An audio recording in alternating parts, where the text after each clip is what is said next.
Everyone, I am doctor Priyanshi Rai from प्री वानी Ayurveda classes. आज हम निमोनिया का सेकंड लेक्चर देखने वाले हैं, जिसमें हम कवर करेंगे कॉजेज़ और इसकी क्लासिफिकेशन के बारे में। तो चलिए स्टार्ट करते हैं। सबसे पहले कॉजेज़ क्या है? एस्पायरेशन फ्रॉम ओरोफेरिंग्स, यानी कि आप जो भी आपका पॉजिटिव ऑर्गेनिज्म है आप ब्रीदिंग के थ्रू उसे अपने बॉडी के अंदर ले रहे हैं। हेमाटोजेनेसिस स्प्रेड, यानी कि जो भी इसका पॉजिटिव ऑर्गेनिज्म है, बैक्टीरिया है, वायरस है, फंजाई है, वो किसी तरह से आपके ब्लड में एंटर कर गया और वो ब्लड से डायरेक्टली आपके लंग्स को जाके इफेक्ट दिखा रहा है अपना। तो ये हो गया हेमाटोजेनेसिस स्प्रेड। तीसरा होता है इन्हेलेशन। इन्हेलेशन मतलब वही है कि पार्टिकल को आप ब्रीदिंग के थ्रू ले रहे हैं, बट वो उस जगह पे ऑलरेडी प्रेजेंट है। जैसे कि स्मोक है, स्मोक में वो पार्टिकल है, वो वहाँ पे प्रेजेंट है, आप उसे इनहेल कर ले रहे हैं। ड्रॉपलेट इन्फेक्शन है, आप उसे इनहेल कर ले रहे हैं। एस्पिरेशन मतलब कि सिंपली ब्रीदिंग मैकेनिज्म है। ये दोनों ऑलमोस्ट सिनोनिमस वर्ड्स हैं, तो इस पर कन्फ्यूज मत होइएगा। और एक इसका कॉज और होता है डायरेक्ट, यानी कि डायरेक्टली आप जो इसका पॉजिटिव ऑर्गेनिज्म है या इन्फेक्शन है इसके कांटेक्ट में आ जा रहे हैं, इस कारण से भी ये आपको हो सकता है। उसके बाद इसके बैक्टीरियल पैथोजेंस हो सकते हैं, वायरल हो सकता है, फंजाई हो सकता है, अदर पैथोजेंस हो सकते हैं, या कोई और डिजीज़ के कारण भी आपको निमोनिया हो सकता है। तो बैक्टीरियल पैथोजेंस क्या करते हैं? सबसे पहले ये आपकी लंग्स में इनका एक कैरेक्टरिस्टिक फीचर देखा गया है कि ये आपकी लंग के एक लोब को अफेक्ट करते हैं। इसे हम बोलते हैं लोबर निमोनिया। लोबर निमोनिया क्या होता है? एक तरह का निमोनिया है। इसमें होता ये है कि ये आपके लंग्स हैं, तो इसका एक जो सर्टन लोब है ना, ये उसको जाके इफेक्ट करने लगता है, तो ये हो जाता है लोबर निमोनिया। इसके पॉजिटिव ऑर्गेनिजम्स क्या क्या है? स्ट्रेप्टोकोकस निमोनी है, क्लेमाइडिया निमोनी है, क्लैप्सिला निमोनी है, स्टाइफ्लोकाकस कोरेस है। उसके बाद bacteria like other organism mycoplasma pneumoniae हो सकता है। फंगल इन्फेक्शन कहाँ देखा जाता है? अक्सर जिनकी इम्यूनिटी वीक होती है उनमें फंगल कॉजेज़ के कारण निमोनिया हो सकता है, वरना बॉडी इसे फाइट कर लेती है। उसके बाद वायरल में बहुत सारे हो सकते हैं, पर जो मेन है इन्फ्लुएंजा के कारण सबसे ज़्यादा देखा गया है कि निमोनिया होता है। हर्पीस सिम्प्लेक्स वायरस है, अडीनो वायरस है, कोविड-19 वायरस है और एक है रेस्पिरेटरी सिंशियल वायरस। इन पांचों वायरस मोस्ट कॉमनली आपको निमोनिया कॉज कर सकते हैं। बाकी अदर वायरस भी इक्वली डोमिनेंट है, बट मोस्ट कॉमनली इनके कारण देखा जाता है कि निमोनिया होता है। इसके बाद हम चलते हैं इसके क्लासिफिकेशन पे। यहाँ पे हम देखने वाले हैं एनाटॉमिकल क्लासिफिकेशन, जो कि मेन क्लासिफिकेशन है। बाकी अदरवाइज तो आप वायरल निमोनिया देख सकते हैं, बैक्टीरियल निमोनिया देख सकते हैं, कम्युनिटी एक्वायर्ड देख सकते हैं, हॉस्पिटल एक्वायर्ड देख सकते हैं, जो हमने फर्स्ट लेक्चर में डिस्कस किया था।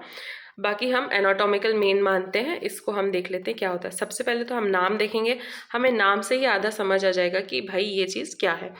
लोबर pneumonia, broncho pneumonia, interstitial pneumonia.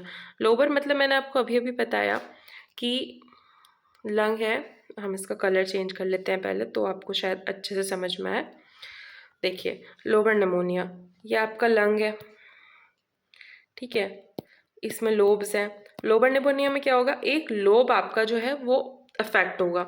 फिर है ब्रोंको निमोनिया, तो आपकी जो ब्रोंकाई है वो जगह जगह लंग्स में फैली हुई है, ठीक है, जगह जगह फैली हुई है, तो ये जगह जगह हो जाता है। ऐसे सर्टेन कोई लोब अफेक्ट नहीं करेगा, तो ये आपको फैला हुआ दिखेगा।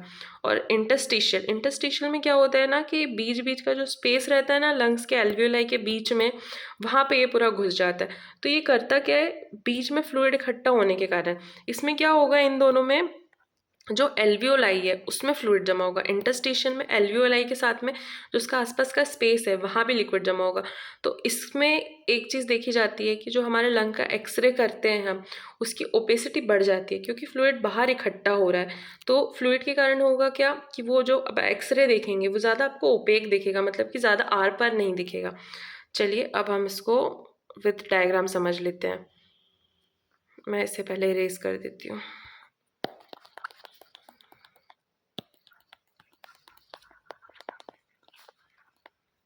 ठीक है,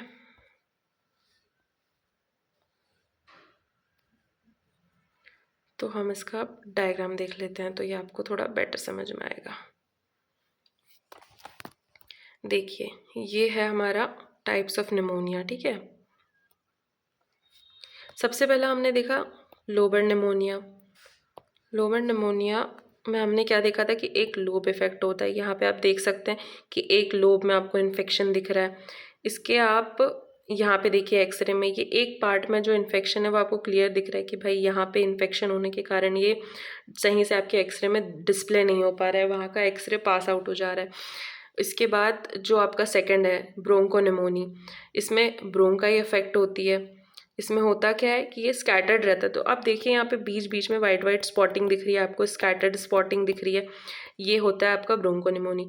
थर्ड आपका आता है इंटरस्टिशियल निमोनी। अब ये जगह जगह फैला हुआ है, इसमें इंटरस्टिशियल में आपका फ्लूइड जो है वो जमा हो जाता है। तो यहाँ पे देखिए आपको डार्कनिंग दिख रही है, ये डार्कनिंग, ये देखिए आप डार्कनिंग दिख रही है यहाँ पे आपको, ये डार्कनिंग ये दिखा रही है कि यहाँ पे इंटरस्टिशियल में फ्लूइड भरा है। ये एक्सरे आपको पहचानने के बहुत काम आएंगे। उसके बाद हम चलते हैं,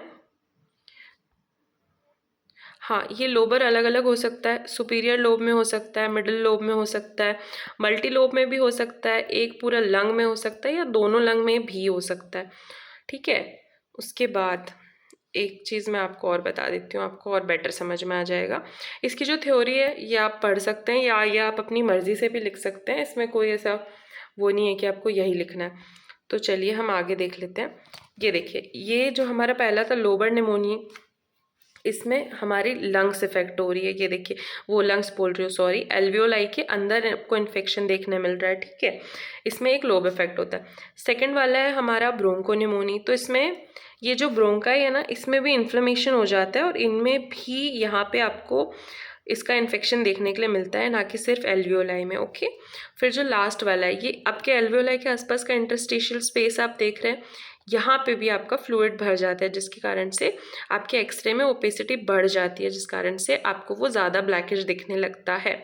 ओके, आप समझ गए। इसमें पूरा लंग इफेक्ट हो सकता है, इसमें पार्ट या लोब इफेक्ट हो सकता है, और इसमें कोई भी लोब या मल्टी लोब इफेक्ट हो सकता है। तो यहाँ पे हमारा सेकेंड लेक्चर खत्म होता है। अब इसके आगे हम देखेंगे इसके क्लिनिकल साइंस एंड सिम्टम्स, ये होगा हमारे नेक्स्ट लेक्चर में।